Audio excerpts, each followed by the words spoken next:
What's going on, guys? Welcome to another vlog. Today's going to be a very special episode because I am picking up my new car. Now, from the previous vlogs, you guys know that I was looking to replace my Clio RS and I was test driving the A4 and the S5. They weren't the right cars because the A4 was perfect in every way except it was just dull, it was boring, I fell asleep. Just not fun. The S5 was the most perfect car I could buy. Everything that I wanted: a sedan, more than 4 cylinders, comfort, luxury, and a car that drives really nice, except it was just too expensive and I can't afford it. So here we have the A4, dull but cheap. S5, fun but expensive. And the guys over here at Pennant Hills Alto found me the right car, right in the middle, a compromise between the two. And I'm pretty excited because it's not as expensive as the S5, but it is a hell lot more fun than the A4. Some would probably say it's more fun than the S5. So it's a pretty cool find, and I think I'm gonna be one of the early owners of this new car, and the color is just amazing. So I'm pretty excited, pretty keen. Let's go through, meet the guys, and pick up my car.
Taking delivery of the car. This is Carl from Audi Alto Pennant Hills. So next time you guys want an Audi, definitely come here and look for this guy. If you mention my vlog, he'll give you a hug and a kiss. Thank you. Alright, so we're in the car now. We just drove off from the dealership. Yes, so I have a new 2017 RS3 Sedan. It just came out this year from the previous hatchback. So I guess I did come from an RS to another RS. I went from a Renault Sport to an Audi Ren Sport. And it's, as you can see, the color is like the best thing about this car for me. It is awesome and I'm pretty excited about it. We're basically gonna go drive up to Old Pac now and just have fun with the car. But I want to talk about a little bit of the car first, why I bought it and so forth. I wanted a sedan, a big sedan, a luxury sedan with a fun kind of driving factor to it. This is a smaller sedan, not as big as an S5, but it's definitely a lot more fun than the A4. So it kind of seems to be a middle, between the middle of everything, which is why I decided to get this one. Now, even though with the sound that the RS3 makes, the car is in like an all-out race mode, and it's not on all the time, which is definitely something that I really, really love. You know, it's the whole thing about the duality of the car that I was talking about in the S5. This definitely has its own little duality. It's different from its competitor, say like the A45 AMG, which is just completely stupidly mad from the outside. To me, it looks ugly. No offense to people that have the A45 AMG, and it sounds just like ridiculous all the damn time. And I don't know, I just didn't want that kind of car. I wanted something that I can roam around the city with and then turn it on like a beast when I do want to. I think like the RS3 is a pretty good kind of combination of both. First of all, this car is armed to the teeth when it comes to performance and power. And that's not surprising to anything that Audi actually makes. But that's all that Audi has been to me. It's just straight line power. It's kind of almost like the German muscle car. Not really much good anywhere else, or not really much fun anywhere else. Let's first talk about the sound. Obviously, this is like the biggest selling point of the car is the sound. The sound's basically coming from the engine. The engine of this RS3 is very known for the 5-pot, 5-cylinder, whatever you want to call it, turbo engine. And it kind of sounds like a baby V10. It sounds like a baby R8.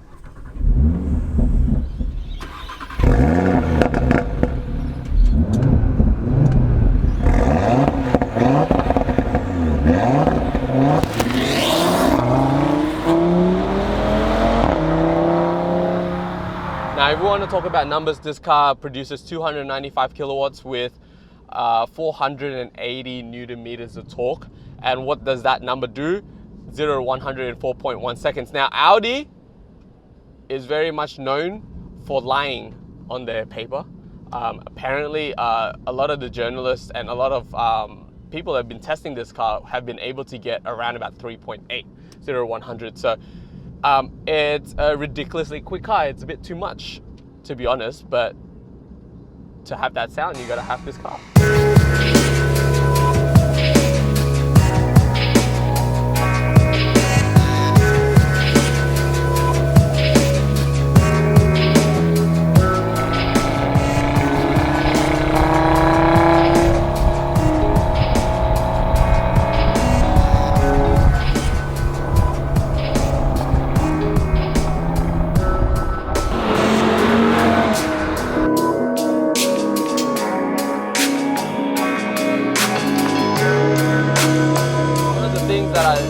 Didn't like about this car is obviously it's equipped with the DSG that Audi and VW has. I'm not a big fan of it in terms of reliability issues as well. I'm not a really big fan of it.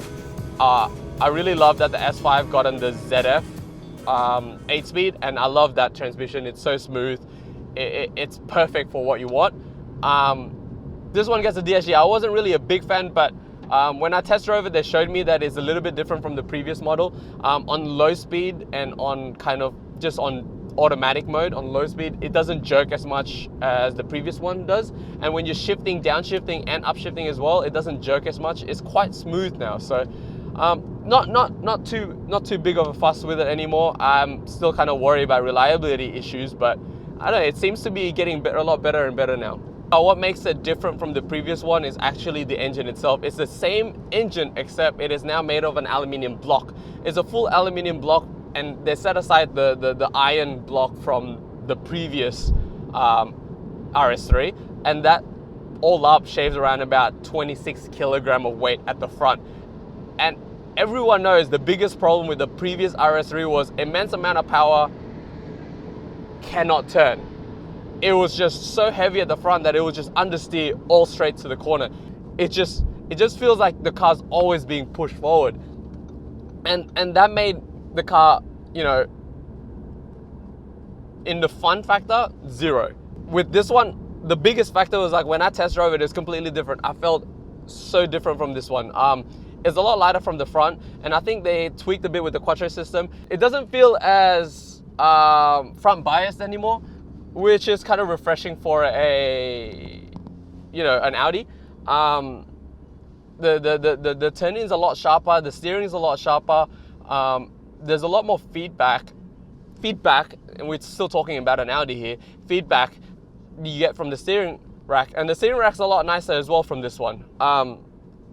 And I felt like it's a lot more of a fun car, a lot more of a driver's car this time around. And it's a good kind of fix, especially for the car package that you get. The old RS3 to me was kind of like, how do I best explain it? It's just that it was a blunt instrument. It was powerful, but you can't really do anything with it. Whereas this one, it has really become kind of almost a weapon on the street. Not really a track thing, to be honest. This is more kind of like a street weapon. And it's fun to kind of drive with, and we will have fun now in Old Pac as well. Opening it up and see how the car actually kind of performs.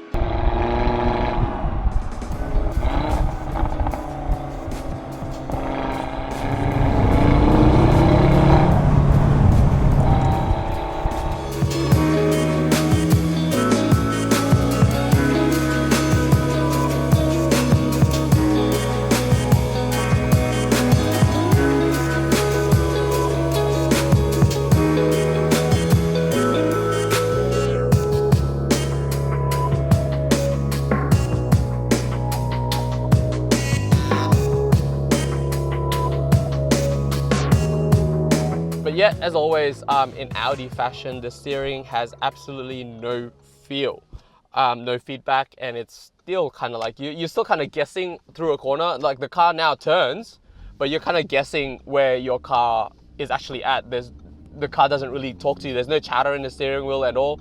And I know it's an electronic steering wheel, but it still just feels quite dead. I guess that's something that you have to accept if you are looking to buy an Audi. Exterior wise, this car looks completely like an ordinary A3 or S3, just with a little bit touches here and there. You get a different front bumper and a different rear diffuser that looks so mean. It's kind of like one of my favorite parts as well. But comparing it to the old RS3, the presence is definitely kind of lifted off now, because the old RS3 was so flat up. When you see on the street, you know that that's an RS3. It looks so mean, and the presence is crazy. With this one, because they made the A3 sedan, the new A3 sedan facelifted a lot wider, and the sedan in itself is already a lot wider in this track, the flare can't go that much wider, so it's not as exaggerated, and the car doesn't look as kind of mean as before. But that's all right. That's going back to the kind of original RS bloodline of being an understated car with immense amount of performance. And I kind of don't mind that. I do feel like I would like a bit more character from the exterior, but I don't mind the fact that the car looks understated. And it goes the same with the interior. The interior is plain. It looks the same as the A3 and the S3 with a bit of like different kind of interior cues, I guess. That's just Audi. I mean, BMW and Mercedes does the same thing, where all throughout the whole line it looks exactly the same. Material's nice, obviously. Quality is still good. It still gets the old Audi design, which is kind of annoying. I would have loved to see them do a facelift with a new interior design like the A4 and the A5. This one still gets the old A3 design, obviously the old shifter, the old center console, the old everything. The monitor is still nice. The only thing that people love about the A3 is that the monitor goes up and down. That's still really good. It's not rimless like the A4 though. But yeah, everything is kind of nice. The only beef that I have with this car literally is, I mean, like most people will be paying around close to 100K for this car. $100,000. And this is the key you get, right? A flip out key fob right now, to me, honestly, belongs to the likes of Ford and Hyundai. We're not in the age of German flip-out keys anymore. Mercedes is not using it. BMW is not using it. Even BMW 1 Series don't have it. And that's the cheapest car they have. I would have liked for them to at least update it to like the keyless fob, like even the old version or the new ones.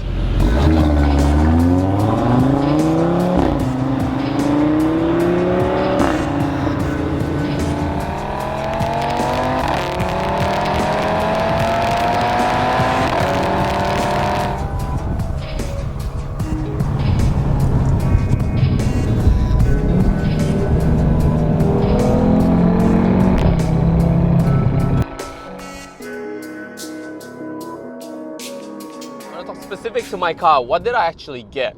So I got the 2017 Audi RS3 Sedan. The color is Ara Blue. It's got the crystal effect or something like that. It's kind of a new color they're doing, and it's one of the, I guess it's not exclusive to the RS3, but it is quite new to the A3 range.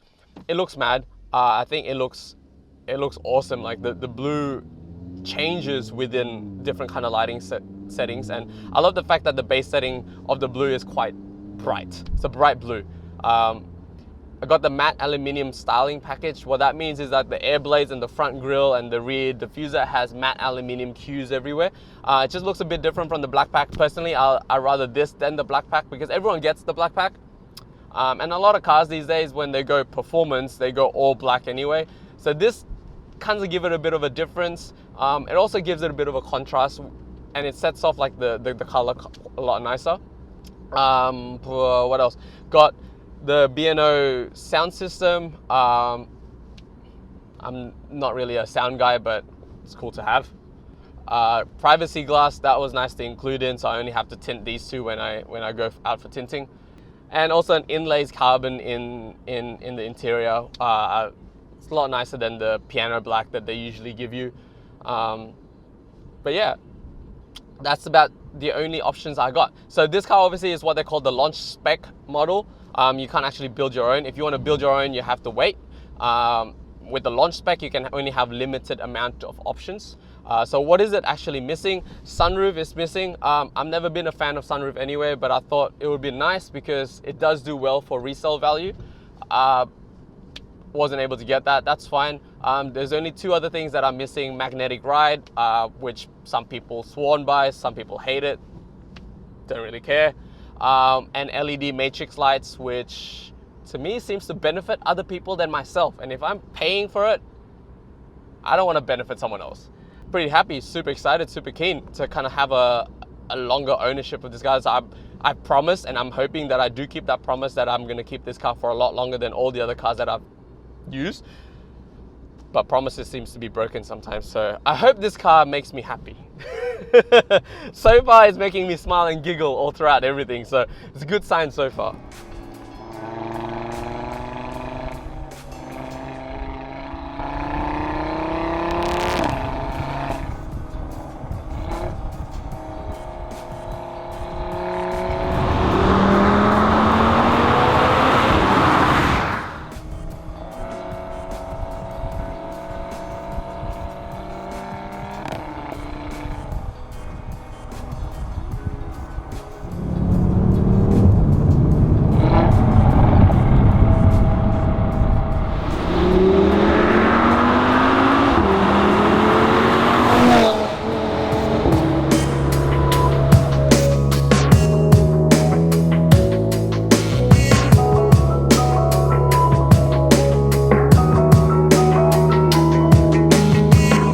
Honest with you, I am still surprised. I'm still surprised I'm in an Audi. Like, people that know me probably surprised that I'm in an Audi. Who knew?